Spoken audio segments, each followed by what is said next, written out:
Welcome to another literature lecture with Professor Dennis. I want to talk to you guys today about fairy tales, one of my favorite genres. We're going to start, as always, with a screen share and a PowerPoint. So this go around, we're going to focus on what is a fairy tale, and then fairy tales, the bare bones. In other words, what it takes for a fairy tale to be a fairy tale. According to the dictionary, a fairy tale is a story meant for children with fantastic forces, meaning there's an element of magic involved. Other sources state that a fairy tale is meant to teach a lesson or moral of some sort. WriteShop.com states that the basic elements of a fairy tale include once upon a time or long ago as an opening.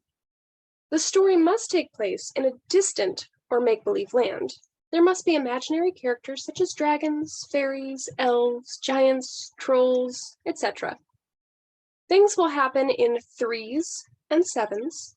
An example of this would be the Three Bears, Three Wishes, Seven Brothers, the Seven Dwarves, etc. There are often some sort of wish that's granted, and a difficult problem is solved by the end of the story.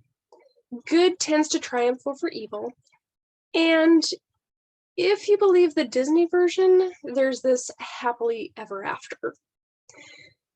If you read the Brothers Grimm original version, there's a happily ever after with gruesome details for the antagonist.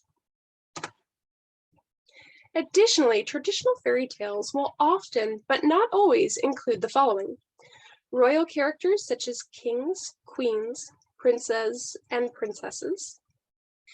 Because everyone needs a rocket raccoon in their life, there's the talking animals. And if you didn't get that reference, go watch Guardians of the Galaxy for me. And magical elements such as magic beans, fairy dust, enchanted castles, magic mirrors, cursed spindles, a curse on an individual, etc. Much like the elements of fiction, there are certain criteria that the subgenre of fairy tale needs to be considered a fairy tale. And these are the phrases you will need to use in your discussions and papers.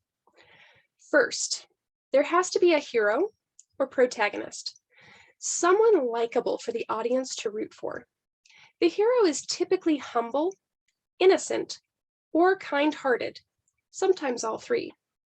This is followed by a villain. The villain would be the antagonist. This character is typically evil and wants to either control or harm the main character in some way. Oftentimes, but not always, the harm or control is through the use of magic. Next is the magical element.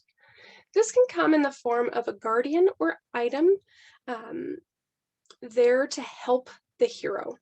This is usually where the numbers 3 and 7 show up.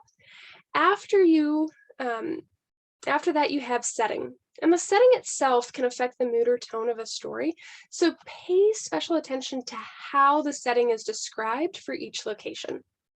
What feeling does that give the reader about the location and the characters who live there?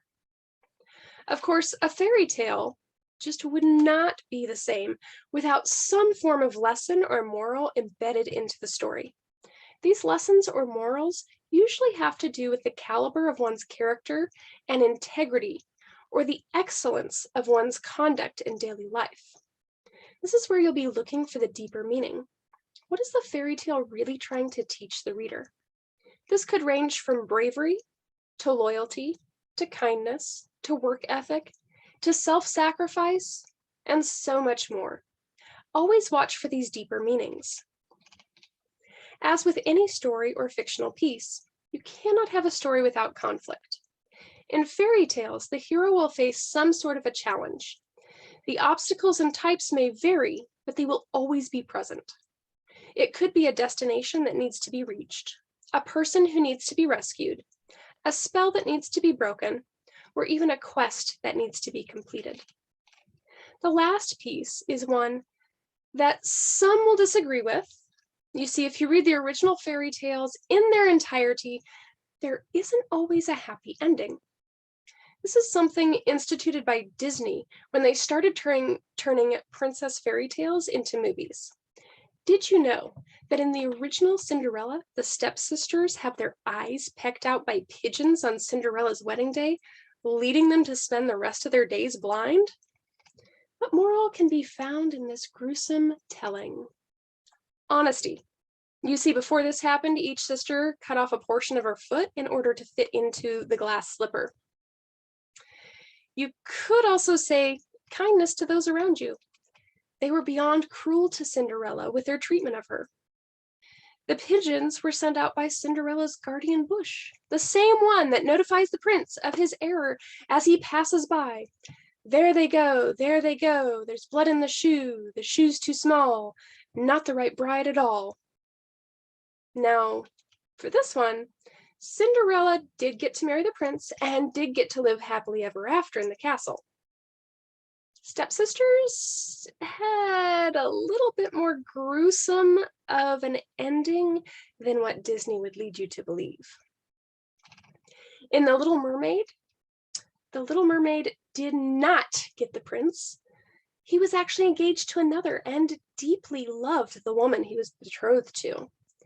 What happened to the poor Little Mermaid? She turned into sea foam.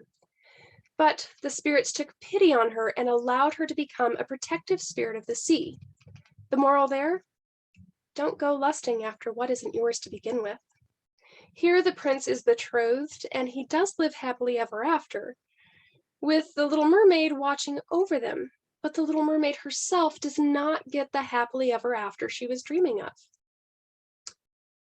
Does that mean about that debate?